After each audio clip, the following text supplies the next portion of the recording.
Amigos, amigas de RPP, continuamos en esta transmisión extraordinaria desde Arequipa, Economía para Todos, compartiendo los detalles y también llevándole el análisis que hacen no solamente los gremios empresarios, sino también otras autoridades, ¿no? Las cámaras, por ejemplo, de Arequipa, de San Martín, etcétera, que se han dado cita en esta edición 2024 de CADE. Vamos a hablar con Elmer Cuba, socio de Macrocónsul, quien está con nosotros en el set, por supuesto, de RPP. Elmer, ¿cómo está? Buenas tardes. Hola, ¿qué tal? Un gusto estar en el programa. Elmer, entre enero y septiembre tenemos cifras ya del INEI, crecimiento de 2.8%. Hay cierto optimismo por parte del gobierno que vamos a llegar o vamos a cerrar el año en 3%, 3.1%, que era la estimación del MEF. Llegamos tranquilamente a esa cifra, quizá, pero ¿es justificada, digamos, el optimismo? A ver, Perú el año pasado tuvo una recesión, ¿no? Por dos razones básicamente: un fenómeno del Niño, que hizo retroceder a la pesca y al agro, y una acumulación de inflación importante, que molió los salarios reales y perjudicó fuertemente la demanda interna, en particular la industria, que cayó, y también la construcción. En cambio, este año todos esos factores se han revertido. La inflación ya no es la que era, ya está en el corredor del Banco Central, y ya no hay fenómeno del Niño. Entonces ha visto un rebote importante en pesca y en agricultura. Y también ha dado la vuelta en el consumo. Entonces la economía se viene recuperando. Estamos rebotando de una recesión extraña que ocurrió el año 23, ¿no? Y recién vamos a medir el crecimiento real, digamos, de la economía en el 2025. Sí, porque este año, como digo, es un rebote puramente que uno podría ver que en verdad es tímido, porque con estos números del cobre, con esta vuelta de las expectativas empresariales, podríamos haber rebotado 4 o 5% sin problemas, como hubiera ocurrido en antaño, ¿eh? Es un rebote bastante modesto, pero es bueno, hay que festejarlo, porque igual hay más inversión, más puestos de trabajo. No es suficiente para Perú. La gente requiere realmente bajar la pobreza, romper la informalidad. Requiere tú crecer por lo menos 4,5%, y 3 está lejano a eso. Ahora, Elmer, y el otro año es un año preelectoral. O sea, sí, ¿no? Y el 2026, bueno, vamos a tener nuevos rostros en los cargos.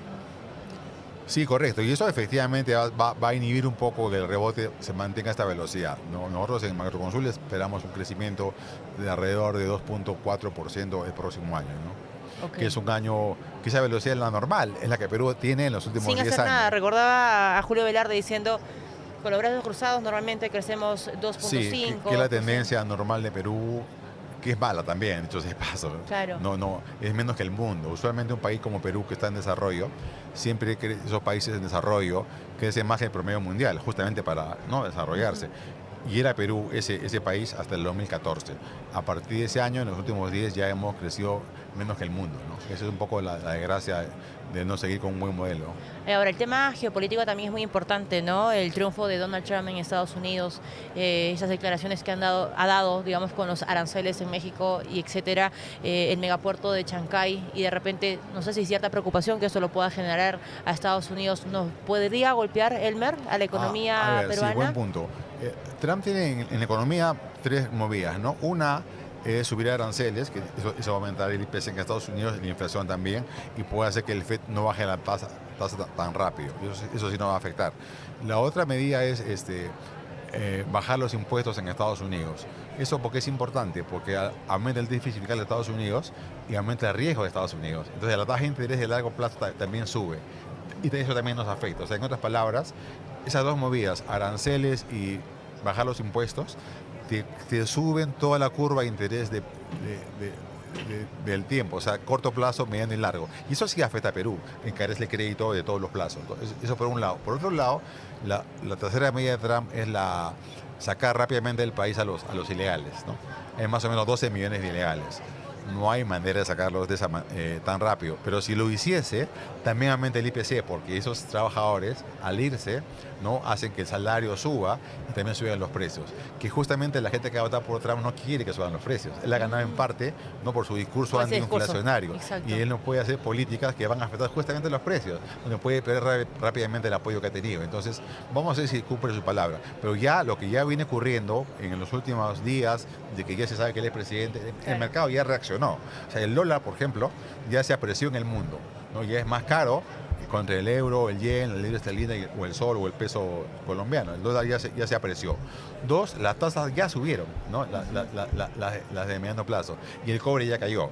Ya no está en 4.40, 4.20 como estaba, ahora está ya en reaccionó el 4. mercado. O sea, ya ajustó, pero se ha estabilizado. O sea, el mercado ya se acomodó al Trump.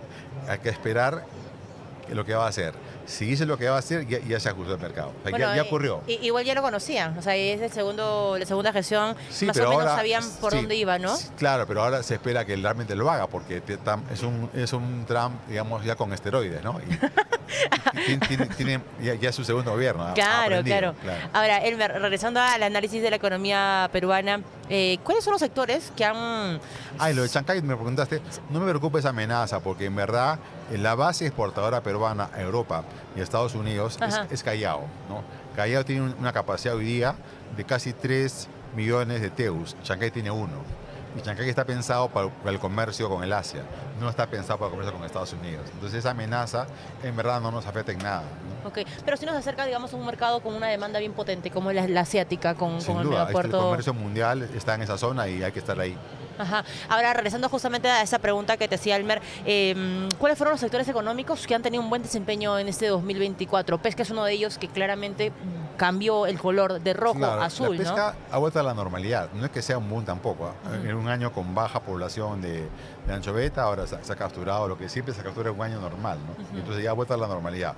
El agro sí sigue bollante porque se ha regularizado el clima, es otra buena noticia. Y la industria, que había estado recesada por un par de años ya, también ha vuelto a números en positivo. Y la economía se está recuperando, sin duda, ¿no? Como digo, es un buen año por el lado empresarial, de utilidades, es un buen año. Desde el lado más nacional, más amplio, no es tan poderoso para romper el equilibrio de la informalidad y el empleo, ¿no? El tema de la remuneración mínima vital está nuevamente en la agenda. Nosotros conversamos hace 2 semanas con el señor Daniel Maurate, el ministro de Trabajo, y nos decía que finalmente eso no llegó a un consenso en el Consejo Nacional de Trabajo, donde debería, ¿no?, ocurrir el debate y finalmente una fórmula técnica, ¿no?, que es lo que siempre apuntan los especialistas, incluso del Banco Central de Reserva. Probablemente no, va a ser una decisión política, está en manos de la presidenta Boluarte. Es un buen momento, Elmer, este tema con una productividad como si realmente nos ponemos serios y no populistas y no despreciamos a lo técnico, como es la tendencia populista en el mundo, no solamente en el Perú, el populismo niega al técnico, ¿no? Entonces, lo técnico en el Perú es lo siguiente: el mínimo en el Perú ¿es demasiado alto en proporción a los ingresos? Sí, es demasiado alto. ¿Hay que dejarlo enfriar un tiempo? Sí. Y después de eso hay que indexarlo, efectivamente. ¿A qué cosas hay que indexarlo? A la inflación y a la productividad laboral, ¿no? Pero cuando deje de hacer daño. Hoy día, el mínimo en los países bien manejados, el mínimo en la locomotora, en el tren de los ingresos está al final, es jalado, nunca está al medio. En el Perú está al medio el mínimo, entonces hace daño a todos los informales que están atrás, atrás del tren, ¿me explico? Entonces está muy alto el mínimo para estándares nacionales, ¿no? Y ahora en el tema, por ejemplo, de la minería, sabemos que es una de las actividades que también es muy importante cuando hablamos del PIB a nivel nacional. Elmer, hace pocos días se censuró al ministro Rómulo Mucho en medio de un contexto espinoso, o sea, hay que decirlo, la presentación de la ley MAPE, intenciones dentro del Congreso y de las bancadas, que para nadie es novedad, que están buscando ampliar Reinfo. El tema de la minería ilegal, la ausencia ahora de un ministro de Energía y Minas, y no sabemos quién vendrá, quién asumirá una tarea tan importante y una papa caliente como lo es el tema del Reinfo. ¿Cuánto daño le hace esto, digamos, al sector en sí? No quiero hablar de inversiones, sino al sector en general. Mira, al sector y al país y al mundo le está mostrando la incapacidad de la política de enfrentar seriamente la minería ilegal, ¿no? No solamente la pequeña artesanal, sino la ilegal pura y dura, que hace lo que hace hoy día en Madre de Dios, en el norte de Arequipa, en la sierra de Ancash y en la Sierra de la Libertad. Eso es abiertamente ilegal, ¿no? Y hasta con criminalidad. Entonces está mostrando que la democracia peruana no es capaz de enfrentarlo, y es una noticia pésima. Ayer hemos retrocedido más en la percepción de cómo funcionan las cosas acá, ¿no? Es sintomático lo que está ocurriendo con la censura de Rómulo Mucho, el silencio de la presidenta Boluarte. Sí, es un símbolo del fracaso justamente de la legalidad y el Estado de Derecho, ¿no?, en el país. Es un triunfo de la barbarie. ¿no? Hay que ordenar tarde o temprano eso. Hay que distinguir a los verdaderos trabajadores de la minería artesanal que tienen derecho a seguir operando, de aquellos que son pillos, contaminan, no pagan impuestos y explotan al trabajador. Entonces, Y además hay que matan. separar. Entonces, Totalmente. y eso, una buena ley y el reglamento tiene que estar siempre en la mesa, ¿no? Elmer, te agradezco que nos hayas acompañado en esta edición de Economía para Todos desde Arequipa. Elmer Cuba, socio de Macrocónsul, estuvo con nosotros. Hacemos una pausa, amigos, amigas, y regresamos con más.